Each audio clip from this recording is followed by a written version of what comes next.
বন্ধু জানতে চাই। আমার নাম হচ্ছে মিম আক্তার। হ্যাঁ, তোমার নাম হচ্ছে মিম। জি। ও, আচ্ছা। আহ, তোমার দেশের বাড়ি বলছো?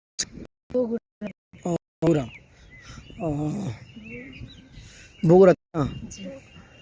তোমার ফ্যামিলিতে কে কে আছেন? আমি আর আমার আম্মা। ও আচ্ছা আচ্ছা আচ্ছা, তুমি আর তোমার আম্মু। জি। ও, তোমার আম্মু কি করেন? টেইলারি কাজ করে। টেলার্সে কাজ করে। আর তুমি কি করতেছো বর্তমান? আমার তো এখন লেখাপড়া বন্ধ, এখন কিছুই করতেছি না, মার সাথে সাহায্য করি ঘরের কাজে টাজে। ও আচ্ছা আচ্ছা, ঠিক আছে। তো পরে আচ্ছা আচ্ছা, তো এখন আমাদের ক্যামেরার সামনে কি জন্য আসছো? আসলে আমি বলতে আসছি যে আমি তো গরিব অসহায়, আমার বর্তমান অবস্থা আপনাদেরকে বলছেন, সবাইকে তো আর ওভাবে বলা যায় না। না। তো আমি চাচ্ছি যে আমার এই অবস্থায় যেহেতু বাবা ভাইরাও দেখেন, আমি আর মা একাই ঘরে থাকি, তো কেউ একজন আমার দায়িত্ব নেক, আমাকে বিয়ে করুক বা আমার দায়িত্ব নেক, যদি বিয়ে করে দায়িত্ব নেয় তাহলে তো ভালো হবে। আমার পরিস্থিতি ভালো না, তা আমি চাই যে একজন ভালো মানুষ বা একজন সৎ মানুষ আমাকে বিয়ে করে আমার দায়িত্ব নেক। ও আচ্ছা আচ্ছা আচ্ছা, তো যাই হোক, ছেলেটা কেমন হতে হবে? বয়স্ক হলে চলবে? যদি বয়স 30, 35, 40 হয়, তোমার বয়স কত? আমার বয়স 23 বছর। দেখেন আমরা গরিব মানুষ, এখন আমরা যদি বলি যে হ্যান্ডসাম লাগবে, নায়ক লাগবে, এগুলো তো আর আমাদেরকে মানায় না। একজন ভালো মানুষ হলেই হবে, বয়স্ক হলেও অসুবিধা নেই। ও, পরে তো আবার ছলছা তোর বেমানে কোনো কিছু করবে না, পরে করবে না যে আমি তার ভাত খাবো না, তার বয়সটা বেশি।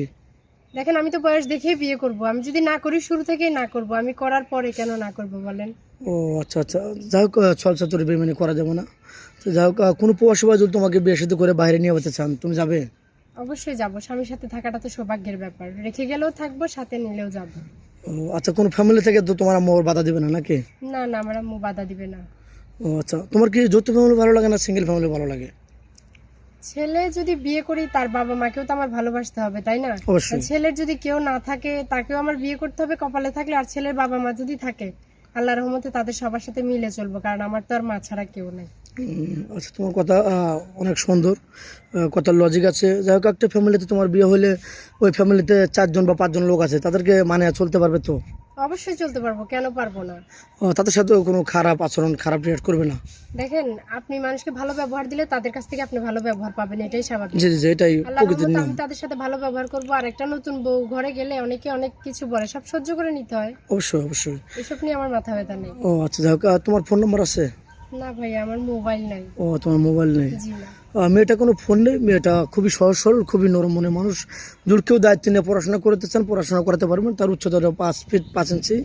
তো যাই হোক, আমাদের নাম্বার দেওয়া থাকবে, কেউ ভিডিও কল দেবে না, ভিডিও কল দিলে ব্লক করতে বাধ্য হবো। ইমো হোয়াটসঅ্যাপ থাকবে। ভালো থাকবেন, সুস্থ থাকবেন, এই বলে শেষ করে দিলাম। আল্লাহ হাফেজ।